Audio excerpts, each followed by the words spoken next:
Bien, como les comentaba, a continuación escucharemos al profesor Luis Gerardo Gabaldón.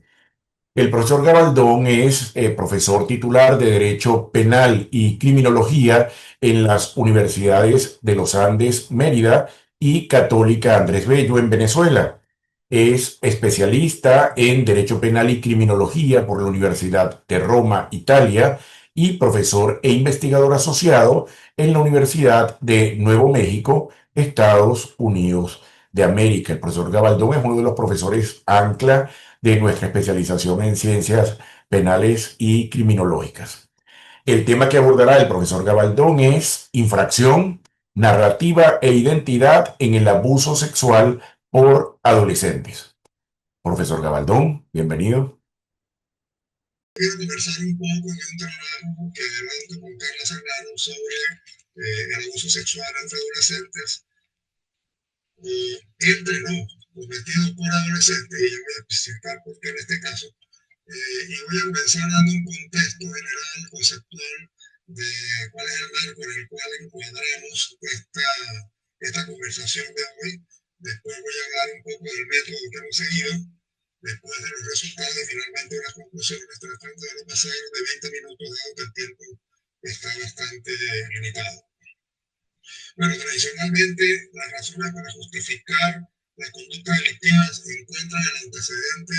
en criminología en los trabajos de Sachs y Metz de 1957 sobre las llamadas técnicas de neutralización y en el desarrollo de la perspectiva de los recuentos o accounts, como se conoce en inglés, desarrollada por Scott y Lyman desde 1968 y progresivamente por Schauber y Rodríguez en 2020. Pero todos estos estudios básicamente han tratado de explicar cuáles son las justificaciones y excusas que emplean los infractores en general, esto no se refiere solo a adolescentes, después de que han cometido un delito y con una visión retrospectiva. Nosotros pensamos que hay un área relativamente descuidada que es la proyección que puede hacer el delincuente a futuro para generar una sensación de baja amenaza o de baja temibilidad o peligrosidad, de acuerdo a la perspectiva de Erwin Goffman sobre las relaciones en público y particularmente lo que él ha denominado las apariencias normales. Goffman sostuvo en un libro que está publicado, por cierto, en español, es muy importante, a fines de la década de los 70, que prácticamente el individuo debería procurar para sí mismo ser alguien o tener o ser alguien cuyas apariencias nosotros puedan entender como normales, de modo que se le pueda prestar atención sin que ello signifique peligro. Esta es una concepción que introduce lo que se ha denominado después como dramaturgia social. Es decir, la cuestión de escenificar comportamientos, apariencias, actitudes y en general comportamientos a fin de interactuar con otro y se afilia a la idea general del interaccionismo simbólico de los estudios iniciales de Herbert Berg hacia los años 20 en Estados Unidos. Pero también lo articulamos con la perspectiva de las llamadas narrativas que en criminología han desarrollado han tenido gran desarrollo y se convocan como una metodología importante para entender los relatos de los propios infractores, que usualmente las investigaciones criminológicas están ausentes porque, bueno, son personas en primer lugar difíciles de acceder, difíciles en caso de que se acceda, de que respondan con cierta propiedad y además porque se considera que como son criminales tienen poca voz y pocas cosas que decir. Nosotros hemos desarrollado una línea de trabajo ya desde hace más de 5 años, donde le damos mucha importancia a estos relatos. Algunas de estas conversaciones las hemos tenido por nuestra reunión semanal de la asociación. Y ahora lo que quiero es presentar unos datos que se refieren a una circunscripción particular del Estado de Mérida, donde levantamos una entrevista y a las cuales me voy a referir a continuación. Lo que quería decir sobre las narrativas es que a mi modo de ver el antecedente inmediato de este gran desarrollo criminológico reciente son las reflexiones hermenéuticas de Paul Ricoeur en torno a lo que él llama los relatos y la trama. Básicamente, Ricoeur dice o ha sostenido, ¿verdad?, que la narrativa es un discurso, una historia, ¿verdad?, que describe una secuencia de acciones y experiencias de un determinado número de personajes, reales o imaginarios, porque se refiere a la narrativa no solo con recuentos de la realidad, sino también con fabulaciones que incluyen novelas y otros géneros literarios, pero que en todo caso engloba todo este relato. Eh, eh, y que independientemente de la restricción o ocasión del significado de la riqueza y la variedad de la narración, sirven como relatos expresivos para entender cuál es la trama y cuál es la conducta y el comportamiento que quien relata quiere presentar a la persona que escucha. Esta es básicamente la noción del almereto que se ha desarrollado a través de varias vías después, pero que son nuestros referentes conceptuales. Goldman en cuanto a la dramaturgia social y Ricoeur en torno al valor de la narrativa para el abordaje de problemas y cuestiones sociales. Entonces, nosotros creemos que escuchando un relato, sobre todo el relato primario, que es esto, el primer relato que un infractor cuenta sin preguntas adicionales de parte de los investigadores, sino la primera manifestación, es lo más espontáneo y puede contener una, una una historia, ¿verdad? Un relato es una historia situada en el tiempo y en el espacio, que puede hacer presentar de la forma más espontánea posible, dadas ciertas condiciones, a la persona sobre lo que ejecutó y sobre las perspectivas que él puede representar o no para nosotros. Entonces, esa trama, que en inglés se conoce como plot, que es lo que une, digamos, al sujeto activo del relato con la acción y con las consecuencias de un todo unificado, lo que tratamos de aproximar, ¿verdad? Mediante este análisis que hemos hecho y que voy a presentar resumidamente ahora, a través de tres, digamos, dimensiones que hemos logrado identificar. Una primera dimensión que tiene que ver con la singularidad o la pluralidad de los agentes, es decir, cómo el infractor en este caso se presenta como el autor, si no bien único, al menos el autor suficiente de la infracción que cometió, en cuyo caso habría una singularidad del relato, o simplemente diluye la participación entre otros actores en los cuales podemos manifestar una pluralidad de autores. La dilución en varios autores ya es un indicio de rebajar la responsabilidad y crear una situación confusa sobre la propia amenaza, porque no aparece él como la persona que se identifica como el propio protagonista. La otra dimensión es lo que llamamos la univocidad o equivocidad del hecho relatado. Un acto de abuso sexual, como vamos a ver a continuación, puede relatarse en forma unívoca como un abuso, como una violencia, bueno, todo lo que dijo Carlos Simón, aunque él hace una disquisición fundamentalmente en torno al tipo penal, a los medios y a los protagonistas, pero en cuanto al acto en sí, como un acto de naturaleza erótica, si lo podemos decir, precisamente es un elemento importante también para diferenciar lo que Carlos Simón llamaba tortura y otras cosas, porque tiene un componente de este tipo, pero que puede ser unívoco o equívoco. Equívoco si la persona introduce elementos que inducen a pensar de que él no es exclusivamente el culpable, que hubo una provocación, que hubo algunas otras cosas que favorecieron el hecho más allá de su capacidad de control, o unívoco si él dice simplemente que sí, que él lo hizo y que es perfectamente claro lo que cometió. Y finalmente, muy vinculado con esto, pero también de una forma algo independiente, el grado de dominio sobre el hecho, que en materia de derecho penal es el centro de la discusión de la responsabilidad e incluso de la imputación objetiva hoy en día. Es decir, cuando el sujeto, el relato manifiesta que tuvo control de la situación, o sea que el acto le pertenece plenamente o simplemente que el acto es debido a una confabulación o una interpretación equivocada que hizo la policía o los familiares, y en este sentido no de la responsabilidad. Entonces, a nuestro modo de ver, dentro de esta tipología que hemos desarrollado, cuando el acto es considerado como de singularidad o suficiencia de un autor, cuando es manifestado en forma unívoca, o sea, con claridad plena, y cuando se asume la autoría, el dominio, digamos, del hecho, subjetivo del hecho, tendríamos una situación en que el autor se trata de presentar como alguien que ha hecho algo que es desaprobado, que él reconoce que está desaprobado y frente al cual ejecuta al menos una performance, como llamamos, una representación tendente a decir que él ya no representa una amenaza, porque he reflexionado sobre eso, y aunque no haya propiamente un elemento de arrepentimiento moral, hay por lo menos un intento de dar una garantía de que ella es otra persona y que no sigue representando esa amenaza por lo cual se le ha catalogado. Esto, bueno, básicamente este es el marco de interpretación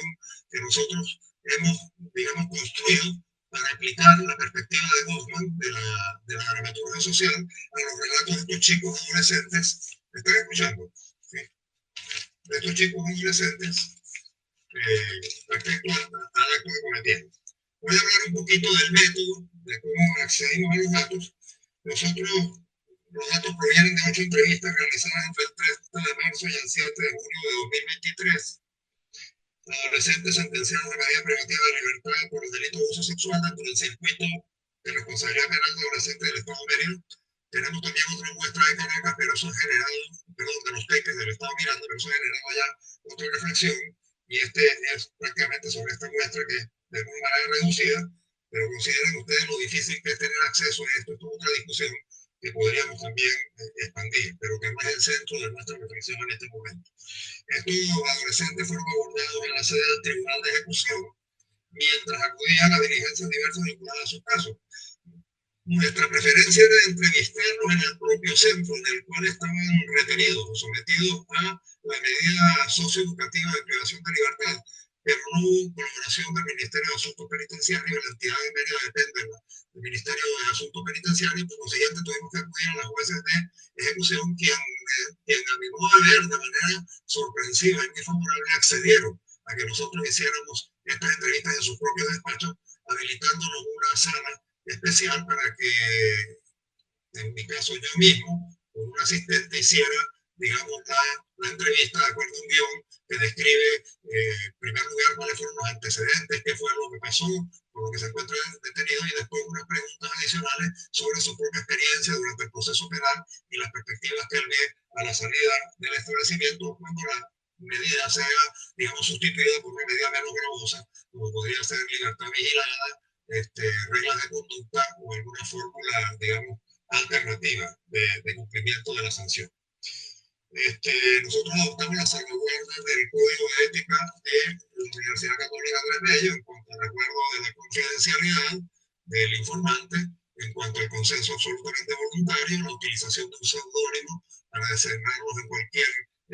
digamos, publicación que se hiciera. Y grabamos las entrevistas con 2 teléfonos celulares, después las transcribimos por esos programas de que no usamos el programa de Charlo Carlos, buscamos un asistente que yo tenía muy buena en Mérida, que hizo las transcripciones. Ahora quizás en los próximos estudios vamos a empezar a explicar estos programas de transcripción. Y básicamente los adolescentes tenían para el momento de la comisión de derecho una edad entre 14 y 17 años. Y los eventos por los cuales fueron condenados, para darle una idea del espectro de los casos, conforman 3 víctimas femeninas con penetración vaginal, ajá, con penetración vaginal y vaginal banal, de las cuales 2 son mujeres de 25 y 19 años en condiciones de vulnerabilidad mental o física, y una niña de 6 años. Estas eran las víctimas femeninas, ¿no? Y 5 víctimas masculinas, niños entre 4 y 8 años de edad, todos los casos con penetración anal. Digamos, los hechos por los cuales fueron condenados. Por cierto, esta submuestra de Mérida representa mayor gravedad, mayor intrusión que la muestra que examinamos en Caracas, donde hay hechos comparativamente menos graves en cuanto al nivel de intrusión, de penetración o de acceso carnal, como diría Carlos Simón, usando su terminología en la presentación que nos acaba de hacer. Bueno, ¿cómo describen ellos el suceso? Repito, utilizando la primera relación espontánea que hacen cuando uno les pregunta qué fue lo que pasó y por qué te encuentras detenido acá. Entonces, en 4 de los 8 casos, es decir, en la mitad, nos podemos quedar en la tipología singularidad, curiosidad y responsabilidad. Como dije antes, para nosotros esta tipología, cuando la persona se reconoce, aunque haya participado otra persona, como el autor suficiente, eso es también una categoría de penal muy, muy importante, ¿no? Un autor es autor cuando por sí mismo ha sido capaz y plenamente consciente de cometer el hecho por sí mismo, aunque haya participado otro, ¿no? Allí lo que habría sería un concurso eventualmente de personas, pero todos serían autores. Bueno, entonces este elemento de suficiencia de la autoría, que el hecho sea descrito unívocamente como un acto de penetración, que el sujeto reconozca que lo que hizo, etcétera, independientemente de la calificación de si lo cometió por una u otra razón, pero lo reconoce como un acto suyo y que acepta, por supuesto, la responsabilidad, o sea, que no la elude,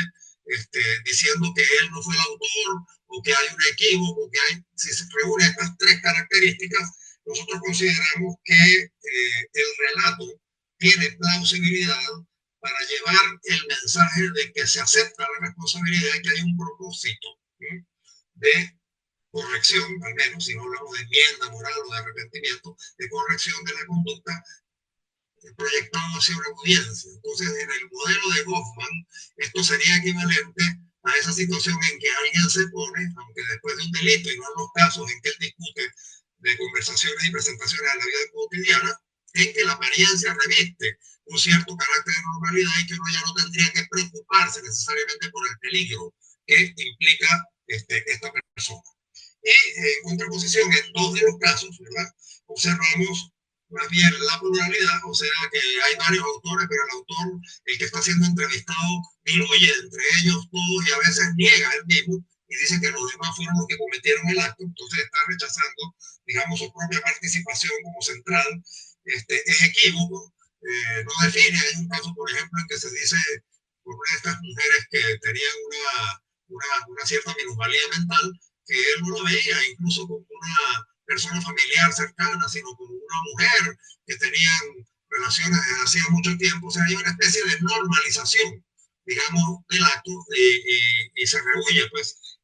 calificarlo como abuso en forma explícita, ¿no? Y, por supuesto, la irresponsabilidad, bien porque aleguen que fue una imputación falsa que le hizo la policía, bien porque fue una cosa que en ese momento no se cometió, ¿verdad? En algún caso, uno de estos chicos que estaba enjuiciado por abuso sexual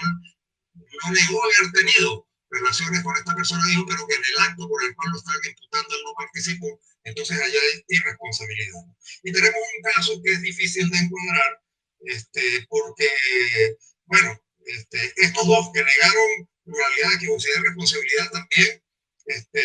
afrontaron juicio contradictorio y lo perdieron, es decir, fueron condenados a penas elevadas que bordean los 10 años de reclusión, que es el máximo, o 10 años de internamiento, que es el máximo que está previsto por la legislación para la responsabilidad penal de los adolescentes. Y este otro caso, que es un poco ambiguo, él termina admitiendo judicialmente los hechos, pero atribuye a una tía haber llamado a la policía por haber supuestamente abusado de la prima de 6 años, ¿verdad? Quien lo habría señalado a él como dos adultos, pero él dice que él no participó. Entonces termina encuadrándose también en esta tipología de rechazo. Nosotros en este análisis, ya me voy acercando a la conclusión, no vemos una minimización del daño y desprecio, sobre todo desprecio a la víctima, como ha sido reportado para muchas investigaciones en el medio anglosajón. Es decir, que en los actos sexuales está como implícita la conducta de despreciar y humillar a la víctima. No hay nada de esto. En los casos que nosotros vemos, si se elude la responsabilidad por decir que hay una confabulación, que se le echó la culpa por algo que él no había realizado, pero no hay ningún signo de desprecio de la víctima, como se observa en muchos de los casos reportados en la literatura anglosajona. Me parece que este es un dato importante para el medio latinoamericano, que por supuesto habría que extender la investigación a ver si esto es consistente. Y también observamos que probablemente como la diferencia de edad entre el victimario y la víctima promedia, ¿verdad?, la mayor parte de los casos 10 años o más, que es una pensión, los adolescentes tenían una media de 16 años cuando fueron sancionados, pero los niños están entre 6 y 8, o entre 5 y 8 años, o sea que hay como 10 años de diferencia, y eso por sí mismo, por supuesto, implica una gran asimetría de poder, seguramente influye también en la entidad de la condena, porque se considera que hay más abuso cuanto mayor es la distancia que separa la edad de la víctima y del victimario, y entonces una especial proyección de reprochabilidad y de percepción en la amenaza de los adolescentes, por lo cual estas técnicas que nosotros consideramos que se utilizan interpretando el sentido de la representación dramatúrgica de Goldman tendrían más interés para disipar estas posibilidades de amenaza que representarían en el futuro. Entonces, bueno, ya para cerrar, esto es una visión muy condensada. Yo este trabajo lo vengo realizando con Carlos Serrano desde el Instituto de Investigaciones Jurídicas de la Universidad Católica, es una línea de trabajo sobre sexualidad de los adolescentes. No descartamos que en el contexto de las entrevistas haya tenido alguna influencia en la narrativa, el hecho de ser entrevistados en los tribunales. Hubiésemos preferido hacerlo realmente en otro sitio. En otras oportunidades, bueno, pues, cuando hicimos las entrevistas en los teques hace Dinami, también nos dieron un espacio completamente independiente, sin presencia de los maestros o de los doctores, para que pudiéramos con libertad entrevistar. Aquí las jueces lo hicieron, pero también no hay que olvidar que el tribunal es la propia sede donde va el adolescente a gestionar cambios en la aplicación de la medida, a la revisión semestral que a veces lo convocan los jueces. Entonces no descartamos que esto haya podido tener algún efecto también en las respuestas, si no en el sentido de generar respuestas totalmente socialmente deseables, porque vemos que hay algunos casos en que